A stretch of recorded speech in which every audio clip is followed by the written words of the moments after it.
میں لوگوں مبارک ہو، تمہارے پاس ایک برکت والا مہینہ آنے والا ہے، ایک رحمت والا مہینہ آئے گا۔ سرکار فرماتے ہیں اس ماہ مقدس کے اندر ایک رات ایسی ہوگی کہ سرکار فرماتے ہیں کہ اس رات کی جو عبادت ہوگی وہ ایسے ہوگی جس طرح 1000 مہینوں سے وہ افضل رات ہوگی۔ اور سرکار کا اشارہ تھا لیلۃ القدر کی طرف، اور یہ بھی خوش قسمتی ہے کہ اللہ کریم جل جلالہ نے وہ رات جو ہزاروں مہینوں سے افضل ہے، اللہ نے اس رات کا جو بھی ہے نا رمضان المبارک کے اندر وہ رات رکھی ہے، اس کا حصہ بھی اللہ کریم جل جلالہ نے رمضان المبارک کو عطا فرمایا ہے۔ سرکار فرماتے ہیں ماہ سیام کے اندر جو قیام کرنا ہے یہ سنت ہے۔ بعض علماء بلکہ علماء کرام نے اشارہ اس طرف کیا ہے کہ اس قیام سے مراد نماز تراویح ہے، کہ رمضان کا روزہ رکھنے کے بعد یہ جو تراویح کی صورت میں اللہ کریم جل جلالہ کی بارگاہ میں قیام کیا جاتا ہے، چونکہ اس میں قیام کا وقت زیادہ ہوتا ہے، زیادہ ہم نے کھڑا ہو کہ ہم اللہ کریم جل جلالہ کا قرآن سنتے ہیں، سناتے ہیں، تو حضور فرماتے ہیں یہ سنت ہے۔ اور سرکار فرماتے ہیں ماہ سیام، ماہ رمضان المبارک میں جو بندہ فرض ادا کرے گا،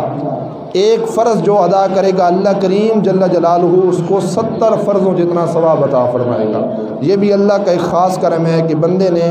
ایک فرض پڑھنا ہے تو ایک فرض کی بدولت ان کو 70 فرضوں جتنا ثواب عطا ہوتا ہے۔ پھر سرکار مدینہ صلی اللہ تعالیٰ علیہ وسلم ارشاد فرماتے ہیں، سرکار نے فرمایا یہ مہینہ صبر کا ہے، صبر کی جزا جو ہے یہ جنت ہے۔ یہ بھی بات بالکل ٹھیک ہے کہ مومن کا جو پیمانہ صبر ہوتا ہے وہ وسیع ہو جاتا ہے،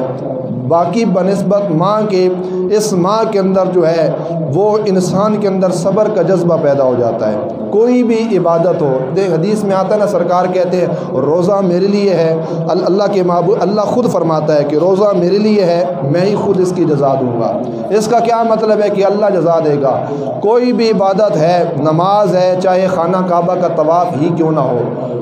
سجدے ہیں اللہ کی بارگاہ میں، رب کا قرآن پڑھنا ہے، یہ اعلیٰ سے اعلیٰ عبادات ہیں، لیکن اس کے اندر یہ ہے کہ آپ جتنی مرضی نیت کریں کہ میں قرآن پڑھ رہا ہوں، طواف کعبہ کر رہا ہوں، نماز پڑھ رہا ہوں، میرا مقصد یہ ہے کہ اللہ راضی ہو جائے، لیکن ہر عبادت کے اندر دکھلاوا ہے، لوگ دیکھیں گے، آپ کی گواہی دیں گے، شہادت دیں گے کہ فلاں بندہ بڑا نیکی ہے، وہ قرآن پڑھتا ہے، کوئی کہے گا وہ نماز پڑھتا ہے۔ آپ حج کے لیے جائیں گے، عمرہ کے لیے جائیں گے، تب بھی لوگ گواہی دیتے ہیں کہ فلاں بندے نے عمرہ کیا، فلاں بندے نے حج کیا۔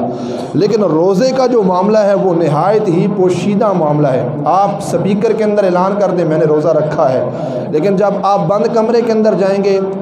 عجیب اور شدید قسم کی گرمی ہوگی، تپش ہوگی، آپ کا جو ہے نا من چاہے گا کہ ایک قطرہ بھی پانی کا نصیب ہو جائے، میں اس کو اندر لے کے جاؤں، کسی کو خبر تک نہیں ہوگی، لیکن بند کمرے کے اندر ٹھنڈا کولر جو ہے پانی کا موجود ہے۔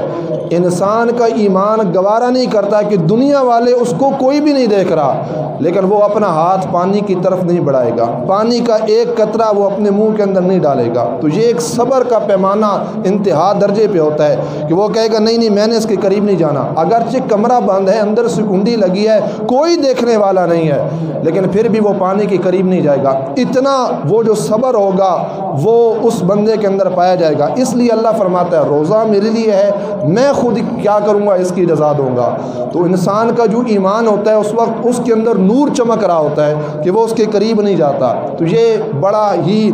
اعلیٰ درجے کا جو انسان کا ایمان ہوتا ہے وہ اس وقت نور کی منازل پہ طے کر رہا ہوتا ہے۔ آگے سرکار کیا فرماتے ہیں، حضور فرماتے ہیں مومن کا جو رزق ہوتا ہے اس ماہ سیام کے اندر بڑھا دیا جاتا ہے۔ ماہ سیام کے اندر جتنا خرچ کیا جائے، یہ اللہ کا ایک وعدہ ہے کہ اس کے رزق کے اندر برکتیں آتی ہیں، چاہے ماہ سیام کے اندر آپ مسجد کی صورت میں خرچ کریں، صدقہ فطر کی صورت میں، مدرسہ کی صورت میں، یا گھر کی صورت میں خرچ کریں، ہر طرح سے اللہ کریم جل جلالہ کی طرف سے ثواب ہوگا، انعام ہوگا۔ تو ماہ سیام کے اندر خرچ کرنا یہ بہت بڑا نیکی ہے، بہت بڑا کام ہے، اور سب سے جو بڑی وجہ ہے کہ ماہ سیام میں خرچ کرنے کی وجہ سے اللہ کے محبوب علیہ السلام فرماتے ہیں کہ اللہ مومن کا جو رزق ہے وہ بڑھا دیتا ہے۔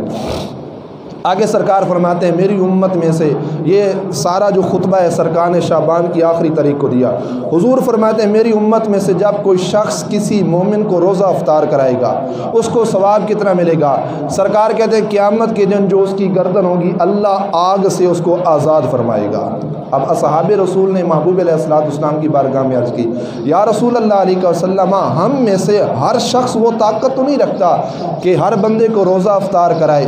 آپ نے اتنا بڑا ثواب ارشاد فرمایا کہ جو کسی کو روزہ افطار کراتا ہے اس کی گردن جو ہوگی وہ قیامت کے دن جہنم کی آگ سے آزاد ہوگی۔ صحابہ جانتے تھے وقت ایسا آئے گا لوگوں کے پاس اپنے کھانے کے لیے بھی کچھ نہیں ہوگا، وہ لوگوں کا روزہ کیسے افطار کرائیں گے، وہ لوگوں کی دعوتیں کیسی کریں گے۔ لیکن عقائد عالم صلی اللہ علیہ وسلم حالات جانتے تھے کہ ہر ٹائم بندے کے پاس مال و دولت درم و دینار نہیں رہتے نا، وقت ایسا بھی آئے گا میری امت غریب ہو جائے گی، اپنے کھانے کے لیے کچھ نہیں ہوگا۔ تو سرکار نے کہا کہ یہ انعام تو اللہ میرے اس امتی کو بھی عطا کرے گا جو خلوص کے ساتھ ایک گھونٹ پانی کا دے کر کسی کا روزہ افطار کرائے، اللہ اس کی گردن کو بھی قیامت کے دن آزادی عطا فرمائے گا۔ اور آگے سرکار فرماتے ہیں اگر ایک دودھ اور اس کا گھونٹ پلا کر کسی کا روزہ افطار کرائے گا، اللہ یہ انعام اس کو بھی عطا فرمائے گا۔ اور سرکار نے تیسرے نمبر پہ ارشاد فرمایا، سرکار فرماتے ہیں اگر دودھ گھر کے اندر موجود نہیں ہے، پانی موجود نہیں ہے، تو سرکار نے فرمایا جو ایک کھجور کسی مومن کو دے گا جس کا روزہ ہوا اور اس کو روزہ افطار کرایا، سرکار کہتے ہیں اللہ یہ انعام تو اس بندے کو بھی قیامت کے دن عطا فرمائے گا۔ یہاں پہ سرکار نے یہ نہیں فرمایا کہ ایک گلاس پانی کا دینا ہے، ایک جگ پانی کا تیار کرنا ہے، پھر شرط یہ کہ پانی کا جگ ٹھنڈا بھی ہو، یہ ساری شرطیں نہیں ہیں، یہ تو خلوص کی باتیں ہیں۔ پانی گرم بھی ہو، گلاس نہ ہو، جگ نہ ہو، ایک گھونٹ اگر پانی کا دے کر کسی بندے مومن کو روزہ افطار کرایا جس نے اللہ کی رضا کے لیے روزہ رکھا، جس کا روزہ ہوا، تو قیامت کے دن اللہ اس کو بھی یہ انعام عطا کرے گا کہ اس بندے کی جو گردن ہوگی اللہ قیامت کے دن جہنم کی آگ سے آزاد فرمائے گا۔ اچھا یہ تھا ایسے لوگوں کے لیے کہ جن کے پاس مال و دولت نہیں ہے۔ آگے اب سرکار نے فرمایا ایسے لوگ جن کے پاس وسعت ہے، طاقت ہے، جن کے پاس مال ہے، دولت ہے، درم و دینار ہے، جن کے پاس پیسہ ہے۔ اب سرکار نے دوسرے نمبر پہ خوشخبری سنائی۔ سرکار کہتے ہیں جو میری امت میں سے کسی کو پیٹ بھر کے روزہ افطار کرائے، اس کو پیٹ بھر کے کھانا کھلائے، افطاری کرائے، کھانا کھلائے، بندہ مومن روزے سے ہو لیکن اس کا جو ہے پیٹ بھر جائے۔ اب سرکار نے کتنا پیارا انعام دیا۔ حضور کہتے ہیں کہ اللہ قیامت کے دن اس بندے کو میرے حوض سے پانی پلائے گا، اور سرکار کہتے ہیں جو میرے حوض سے سیراب ہو جائے گا قیامت کی گرمی کے اندر کبھی وہ پیاسا نہیں ہوگا۔ تو یہ انعام اللہ کریم جل جلالہ نے ایسے لوگوں کے لیے رکھا جو ماہ صیام کے اندر لوگوں کو روزہ افطار کراتے ہیں، پیٹ بھر کے وہ کھاتے ہیں، پیٹ بھر کے افطاری کھلاتے ہیں اور اپنی وسعت کے مطابق خرچ کر کے ان کی افطاری کراتے ہیں۔ اتنا بڑا انعام کہ قیامت کے دن کیا ہوگا، اللہ کریم جل جلالہ اپنے محبوب کریم صلی اللہ علیہ وسلم کے حوض سے اس بندے کو پانی پلائے گا، پھر قیامت کی گرمی کے اندر وہ کبھی پیاسا نہ ہوگا۔ تو اس میں کوشش حتی الامکان یہ کی جائے کہ ماہ صیام کے اندر جتنے گھروں کے اندر یہ اہتمام ہو، سب سے جو قریبی ہمارا حق بڑھتا ہے وہ ہیں ہمارے آس پاس کے پڑوسی، جن کی دیواریں ہمارے گھروں کے ساتھ ملی ہوئی ہیں، جن کی دیواریں ہمارے گھر کے ساتھ ملی ہوئی ہیں۔ کوشش کریں اگر زیادہ ہی ممکن نہ ہو تو کم از کم ایک کھجور تو ہر بندے کی طاقت کی بس کی بات ہے، 1 یا 3 کھجوریں پلیٹ کے اندر رکھ کر پڑوسیوں کو عطا کریں تو اللہ کریم جل جلالہ ہماری گردن کو قیامت کے دن جہنم کی آگ سے آزاد فرمائے گا۔ اور پھر سرکار کہتے ہیں اس مہینے کے اندر مومن کا رزق بڑھا دیا جاتا ہے۔ بظاہر ایک بندہ دہاڑی والا وہ بیچارہ ریڑھی چلاتا ہے جو سارا سال اس کے پاس استطاعت توفیق نہیں ہوتی کہ گھر کے اندر وہ فروٹ لائے، لیکن ماہ صیام کے اندر چاہے جتنا غریب بندہ کیوں نہ ہو وہ پھر بھی بازار سے شاپر کے اندر کچھ نہ کچھ فروٹ کی صورت میں لے کے گھر میں آئے گا۔ اس کی ایک ہی وجہ ہے کہ اللہ کے محبوب صلی اللہ تعالیٰ علیہ وسلم نے کیا ارشاد فرمایا کہ اس ماہ صیام کے اندر مومن کا جو رزق ہے وہ بڑھا دیا جاتا ہے۔ ہماری عقلیں سے بات اوپر گزر جاتی ہے کہ ہمارے پاس اتنا مال و دولت پیسہ نہیں تھا لیکن یہ سارا معاملہ کیسے چل رہا ہے، اتنی اچھی افطاریاں کیسے ہو رہی ہیں۔ یہ ایک ہی بات ہے کہ حضور نے فرما دیا تھا کہ اس ماہ صیام کے اندر جو ہوتا ہے مومن کا رزق بڑھا دیا جاتا ہے۔ پھر انسان کا ہر عمل جو ہوتا ہے وہ روزہ کی حالت میں اس کے ہر عضو کا جو ہے وہ روزہ ہوتا ہے۔ آپ توجہ کیجئے گا، بخاری کی روایت ہے، سرکار صلی اللہ علیہ وسلم ارشاد فرماتے ہیں اللہ کو حاجت نہیں ہے اس بات کی کہ بندہ بھوکا رہے یا بندہ پیاسا رہے۔ رب یہ نہیں چاہتا کہ سحری سے لے کر افطاری ٹائم تک کوئی بندہ کھانا پینا چھوڑ دے، رب کو اس بات کی حاجت نہیں ہے۔ قرآن کی جو نص ہے قرآن یہ کہتا ہے کہ روزہ رکھو اس لیے کہ تم متقی و پرہیزگار بن جاؤ۔ بندہ اگر کھانا پینا چھوڑ دے، اس کے ساتھ ساتھ اپنی عبادات کو ضائع کر دے کہ رمضان المبارک میں وہ ظہر کی نماز ٹائم سوتا رہے، نماز ظہر کو قضا کر دے، رات کی تراویح کا اہتمام کوئی شخص نہیں کرتا، یا فجر کی نماز ٹائم کوئی بندہ سحری رکھ کے وہ سو جاتا ہے، اگرچہ روزہ ہو جائے گا لیکن روزہ اس کا کامل و اکمل روزہ نہیں بنے گا، کہ جو ثواب حدیث کے اندر روزہ دار کے لیے ہے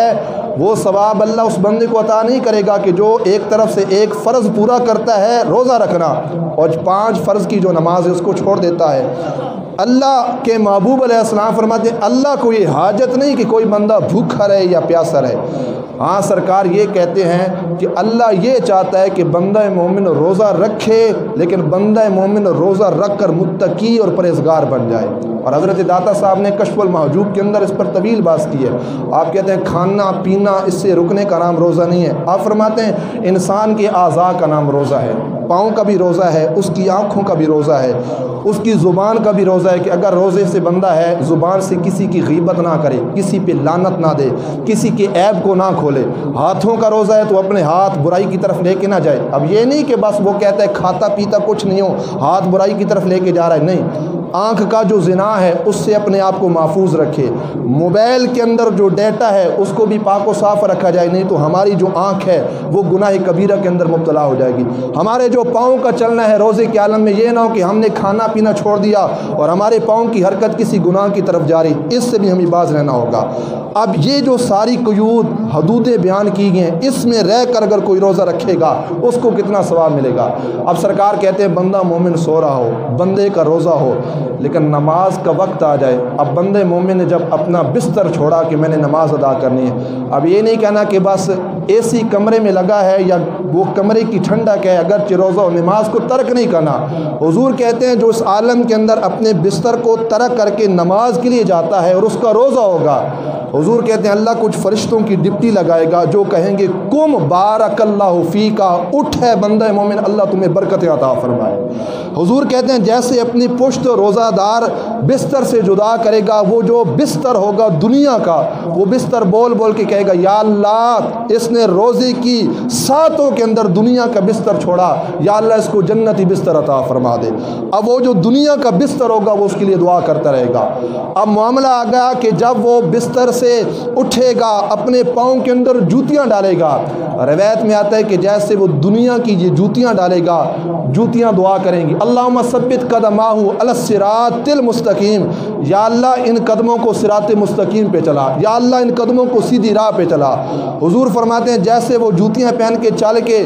مسجد کی طرف آئے گا یا عبادت کی غرض سے گھر کے اندر کھڑے ہو کر عبادت کرے گا، سرکار کہتے ہیں کہ جس مقام پر وہ عبادت کرتا ہے وہ جو آس پاس کی دیواریں ہوتی ہیں کہ بندے کا روزہ ہے اگر مسجد میں نماز پڑھے گا یہ دیواریں، گھر میں نوافل پڑھے گا سنتیں پڑھے گا، دیواروں سے کیا آواز آئے گی؟ سرکار کہتے ہیں وہ دیواریں اس بندے مومن کے لیے دعا کرتے ہیں کہ یا اللہ اس کی قبر کو وسعت عطا فرما دے، یا اللہ اس پہ اپنی رحمتوں کے دروازے کھول دے۔ تو یہ ایک حقیقی مقصد ہے ماہ سیام کے اندر کہ بندہ روزہ رکھے، لیکن روزہ رکھ کر بندہ پھر گناہ کے قریب نہ جائے، بندہ متقی اور پرہیزگار بن جائے۔ حضرت انس کہتے ہیں سرکار کے زمانہ کے اندر کیا ہوا، گھر کے اندر تھیں 2 عورتیں، تو افطاری کا جب وقت ہوا تو حضرت انس بن مالک کہتے ہیں کہ میں نے نبی پاک علیہ السلام کی بارگاہ میں عرض کی یا رسول اللہ اگر افطاری کا وقت ہو گیا تو جو گھر میں عورتیں وہ روزہ افطار کر لیں۔ سرکار نے فرمایا انہوں نے روزہ نہیں رکھا۔ اب یہ بڑی عجیب بات ہے، وہ صبح سے لے کر شام تک انہوں نے کچھ کھایا پیا نہیں تھا، لیکن سرکار نے تعلیم امت کے لیے فرمایا، حضور کہتے ہیں ان کا روزہ نہیں ہے۔ عرض کی کہ یا رسول اللہ علیہ وسلم یہ کیسے ممکن ہو سکتا ہے ان کا روزہ نہیں ہے؟ حضور نے کہا ان کو میری بارگاہ کے اندر لایا جائے۔ 2 عورتیں جب سرکار کی بارگاہ میں پہنچائی گئیں، سرکار نے ایک صحابی کو حکم دیا کہ ایک پیالہ لاؤ، وہ پیالہ لے کے آئے، عورتوں کے سامنے رکھا گیا، حضور نے حکم دیا کہ تم کیا کر دو، عورتوں نے الٹی کی تو وہ جو جگر کے ٹکڑے تھے وہ سارے کٹ کٹ کے باہر آنے لگے، پیالہ کیسے الٹی سے بھر جاتا ہے۔ اصحاب کہتے ہیں انہوں نے قسم اٹھائی کہ یا رسول اللہ یہ گھر میں موجود تھیں، انہوں نے کچھ کھایا پیا نہیں، پھر ان کا روزہ کیسے ٹوٹ گیا؟ تو سرکار نے فرمایا کہ جو چیز اللہ کریم نے حرام کی، انہوں نے حرام کردہ چیزوں سے روزہ کھولا تھا، عرض کی کہ یا رسول اللہ صلی اللہ علیہ وسلم اللہ نے کیا حرام کیا اور پھر کون سی حرام کردہ چیزیں انہوں نے گھر میں کھائی ہیں جس کی وجہ سے آپ کہتے ہیں کہ یہ الٹی کر کے وہ سارا گند باہر نکال دیں؟ سرکار کہتے ہیں یہ دو عورتیں، فرمایا یہ ایک دوسرے کے پاس بیٹھ گئے، حضور نے فرمایا دونوں کا روزہ تھا، اور سرکار کہتے ہیں کہ یہ دونوں کیا کرنے لگے؟ لوگوں کی غیبتیں کرنا انہوں نے شروع کر دیں۔ سرکار کہتے ہیں رب کا قرآن یہ کہتا ہے جو کسی کی غیبت کرتا ہے سمجھو وہ مسلمان کا گوشت کھاتا ہے۔ سرکار کہتے ہیں غیبت رب نے حرام کی، انہوں نے حرام چیز کا استعمال روزے کی حالت میں کیا، اسی وجہ سے سرکار نے کیا کیا؟ ان کی الٹی کروا دی۔ اب فقہا نے مسئلہ کیا لکھا کہ عالم روزہ کے اندر کسی کی غیبت کرنے سے روزہ ٹوٹے گا نہیں، لیکن ہاں یہ ضرور ہوگا کہ جو حد درجے کا ثواب پایا جائے گا وہ ثواب کم ہو جائے گا۔ انسان پہ جو رحمتوں برکتوں کے دروازے کھلتے ہیں وہ نہیں کھلیں گے، پھر وہی ہوگا کہ بس کھانا پینا ہم نے چھوڑ دیا روزہ دار۔ تو جو ثواب حقیقتاً اللہ روزے دار کو عطا فرماتا ہے، اگر ایسے گناہ روزہ رکھ کر ہم نے کیے وہ ثواب اللہ کریم جل جلالہ کی طرف سے کبھی اللہ عطا نہیں فرمائے گا۔ یہ ایک طویل موضوع،